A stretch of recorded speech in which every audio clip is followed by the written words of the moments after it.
ஐப்ரோஸ்லயும் ஐ லேஷஸ்லயும் hair ரொம்ப கம்மியா இருக்கிறவங்க நல்ல ஹேர் க்ரோத் வேணும்னு நினைச்சீங்கன்னா ஒரு பவுல்ல கொஞ்சமா கருஞ்சீரகம் எடுத்துக்கோங்க. அது கூட ஆலிவ் ஆயில் இல்லாட்டினாக்கா பாதாம் ஆயில் எடுத்துக்கோங்க. பாதாம் ஆயில் எடுத்துட்டு அதை மிக்ஸ் பண்ணிடுங்க. அது சிங்க் ஆகிற வரைக்கும் அந்த இதெல்லாம் சீட்ஸ் எல்லாம் உள்ள முழுகிற வரைக்கும் வச்சிருங்க. வச்சுட்டு இந்த மிக்ஸை ஏறக்குறைய 1 வீக் அப்படியே வச்சிருங்க. வச்சிங்கன்னா அந்த ஆயில் அந்த கருஞ்சீரகத்தில் இருக்கிற எசன்ஸ் எல்லாமே இந்த ஆயில் கூட மிக்ஸ் ஆகிடும்.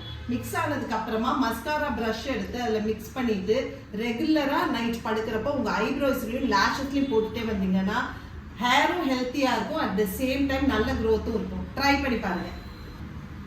ஐப்ரோஸ்லயும் ஐ லேஷஸ்லயும் ஹேர் ரொம்ப கம்மியா இருக்கிறவங்க நல்ல ஹேர் க்ரோத் வேணும்னு நினைச்சீங்கன்னா ஒரு பவுல்ல கொஞ்சமா கருஞ்சீரகம் எடுத்துக்கோங்க.